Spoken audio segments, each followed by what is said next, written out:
इस वीडियो में हम ये बात करेंगे कि मेडिटेशन क्या है।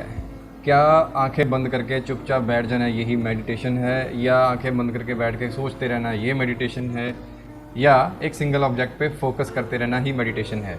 चलिए बात करते हैं मेडिटेशन की। आजकल मेडिटेशन बहुत ही कॉमन यूज्ड वर्ड है और एक मिसअंडरस्टूड वर्ड भी है। मेडिटेशन का एक दूसरा नाम भी होता है जिसे हम ध्यान कहते हैं। जैसे कि हमारी डे टू डे ज़िंदगी में अगर हमारे से कोई गलती हो जाए या कोई केयरलेसनेस हो जाए तो हमारे आसपास के लोग जैसे मम्मी पापा या दोस्त भाई और भी जो लोग होते हैं वो हमें ये कहेंगे कि भैया ध्यान से करो, ध्यान कहाँ है तुम्हारा, या ध्यान नहीं दे रहे।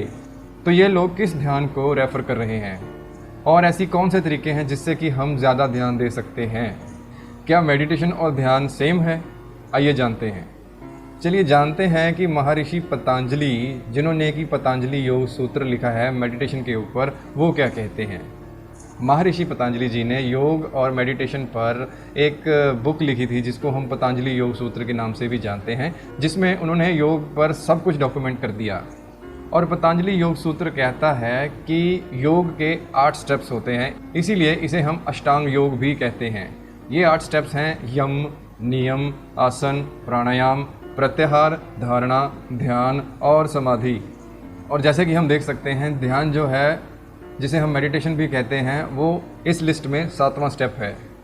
तो क्या आपको लगता है कि ये वर्थ होगा कि हम बाकी के जो 6 स्टेप्स हैं जो इससे पहले आते हैं उन्हें भी ज़रा जान लें? क्या आपको ये लगता है कि ये वर्थ होगा कि हम ये जानने की कोशिश करें कि जो हम इस समय मेडिटेशन के नाम पे कर रहे हैं वो मेडिटेशन ही है या किसी काइंड की हेलुसिनेशन भी हो सकती है?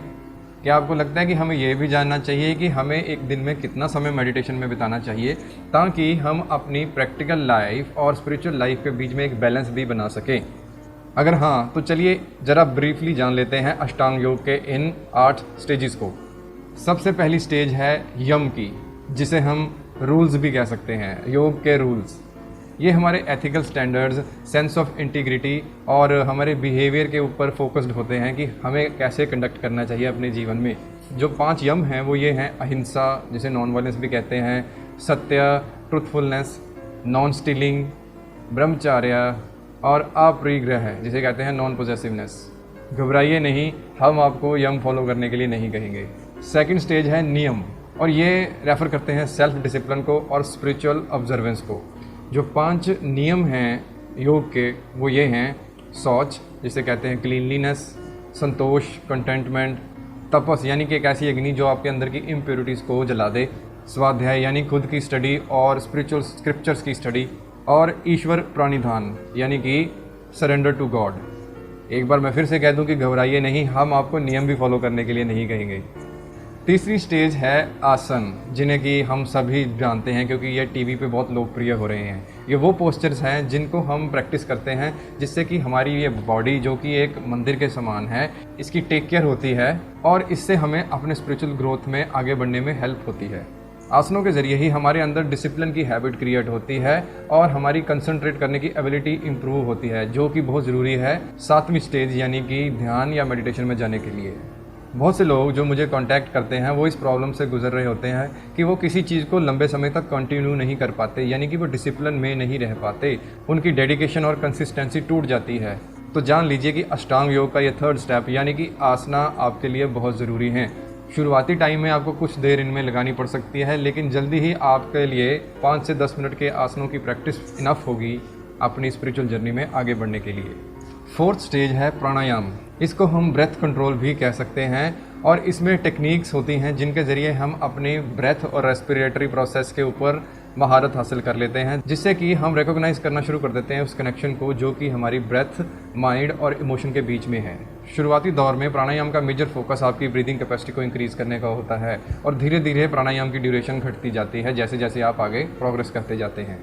ये कुछ स्टेजेस हैं पतंजलि जी के अष्टांग योग की, जो कि इस बात पे कंसंट्रेट करती हैं कि आपकी पर्सनैलिटी को रिफाइन किया जाए, आप अपनी बॉडी पे एक महारत हासिल कर लें, एक एनर्जेटिक अवेयरनेस हासिल कर लें अपने बारे में, और आप सेकंड हाफ की जर्नी के लिए तैयार हो जाएं, जिसमें कि आपकी सेंसेस, आपका माइंड और एक हाई स्टेट ऑफ कॉन्शियसनेस को आप अचीव कर सकते हैं।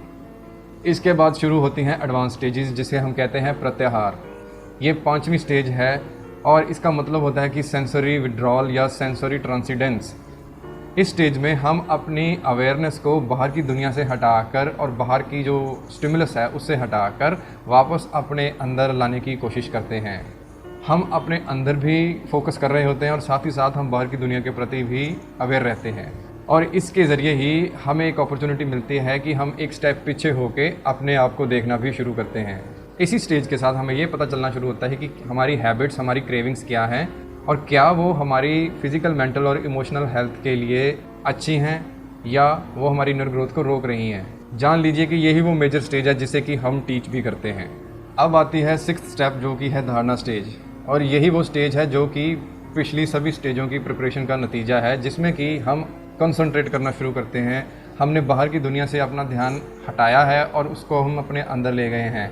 अब हम प्रैक्टिस करते हैं अपने थिंकिंग प्रोसेस को स्लो डाउन करने की, किसी एक चीज़ पर फोकस करके। ये फोकस हम किसी मेंटल ऑब्जेक्ट पे कर सकते हैं या किसी बॉडी में कोई एनर्जेटिक सेंटर है उस पे कर सकते हैं, या हम अपने इष्ट देव की मेंटल इमेज पे कर सकते हैं, और या कोई मंत्र उच्चारण भी कर सकते हैं। इसके दौरान कंसंट्रेशन हमारी ऑलरेडी बननी शुरू हो गई थी पिछली स्टेजेस में। हालांकि आसन और प्राणायाम में भी हमारी कंसंट्रेशन डेवलप होती है, लेकिन हमारी अटेंशन फिर भी बाहर की तरफ जाती है, वापस आ जाती है, चले जाती है, फिर वापस आ जाती है। हमारा फोकस शिफ्ट करता रहता है। प्रत्याहार में हम सेल्फ ऑब्जर्वेंट हो जाते हैं और धारणा में हम सिंगल पॉइंट पे अटेंशन पे करना शुरू कर देते हैं। और जब हम लंबे समय तक एक जगह पे कंसंट्रेट करने लग जाते हैं तो ये ऑटोमेटिकली हमें मेडिटेशन में ले जाता है। तो 7th स्टेज है ध्यान, जिसे मेडिटेशन भी कहा जा सकता है। ये है अनइंटरप्टेड फ्लो ऑफ कंसंट्रेशन। ये वो स्टेज है जहाँ कोई आपको कंसंट्रेट करना नहीं पड़ता, यहाँ पे आपकी कंसंट्रेशन ऑटोमेटिकली बन जाती है। सो धारणा स्टेज में आपको कंसंट्रेट करना पड़ रहा था और ध्यान स्टेज में आपको कोई एफर्ट नहीं करना पड़ रहा और आप एक चीज़ पर ऑटोमेटिकली कंसंट्रेट कर रहे हैं। अब यही एक फाइन डिफरेंस है धारणा की स्टेज में और ध्यान की स्टेज में। ध्यान वो स्टेज है जिसमें दिमाग पूरी तरह से शांत हो जाता है और थॉट्स में भी एक स्टिलनेस आ जाती है। काफ़ी स्ट्रेंथ और स्टेमिना चाहिए हमें ध्यान की इस अवस्था में पहुंचने के लिए, लेकिन गिव अप मत कीजिए। चाहे ये सुनने में मुश्किल लग रहा हो, लेकिन ये इम्पॉसिबल नहीं है। याद रखिए, योग एक प्रोसेस है, और ये जान लीजिए कि चाहे आप आज ध्यान में नहीं जा सकते, लेकिन अष्टांग योग की हर स्टेज का अपना फ़ायदा है। और मैं यहाँ पे ये भी ऐड करना चाहूँगा कि कोई माई का लाल आपको ध्यान करना नहीं सिखा सकता। ध्यान खुद घटित होता है, तो इसके बारे में हम जितना कम बात करें उतना अच्छा है। हम आपको प्रीलिमिनरी स्टेप्स सिखा सकते हैं जिससे कि आप ध्यान में खुद जा सकें। और 8th स्टेज है समाधि, जिसे पतंजलि जी ने डिस्क्राइब किया है कि ये एक एक्सटेसी की स्टेट होती है। हम इसके बारे में ज़्यादा बात नहीं करेंगे क्योंकि ये इस वीडियो के टॉपिक के आउट ऑफ स्कोप हो जाएगा। जब आप इस स्टेज में पहुँचेंगे आपको खुद पता लग जाएगा, लेकिन इन टेक्निक को सिर्फ समझना ही काफ़ी नहीं है, इनकी प्रैक्टिस भी ज़रूरी है। सो मैं यही रिकमेंड करूँगा कि अगर आप ऑलरेडी मेडिटेशन कर रहे हैं तो ये जानने की या समझने की कोशिश कीजिए कि आप कौन सी स्टेज के मेडिटेटिव प्रैक्टिसेस फॉलो कर रहे हैं, और ये भी मेक श्योर कीजिए कि आप कोई इंटरमीडिएट स्टेप्स को स्किप नहीं कर रहे हैं जो कि मेडिटेशन में लेके जाते हैं। अदरवाइज़ ये आपके लिए एक लंबी और कन्फ्यूजिंग जर्नी भी हो सकती है।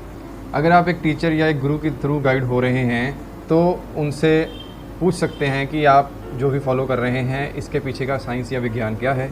अगर आप बगैर किसी टीचर के कर रहे हैं, जस्ट यूट्यूब के वीडियो देख के कर रहे हैं, तो ये रिकमेंडेड होगा कि आप एक टीचर को ढूंढें जो कि आपके प्रोसेस को और एफिशिएंट बना सके।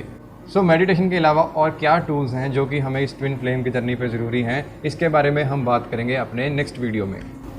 अगर आपके कुछ क्वेश्चंस या कमेंट्स हैं इस वीडियो के बारे में तो उन्हें कमेंट सेक्शन में लिखिए। अगर आप ज़्यादा जानना चाहते हैं इनर वर्क के बारे में तो आप चेक कर सकते हैं ट्विन फ्लेम यूनियन प्रोग्राम। इस पूरी सीरीज़ का लिंक और ट्विन फ्लेम यूनियन प्रोग्राम की डिटेल आपको डिस्क्रिप्शन में मिल जाएंगी। आने वाले वीडियोस को देखने के लिए आप सब्सक्राइब कर सकते हैं हमारे YouTube channel twin flame coach Chandigarh को। Thank you for watching and I see you next time.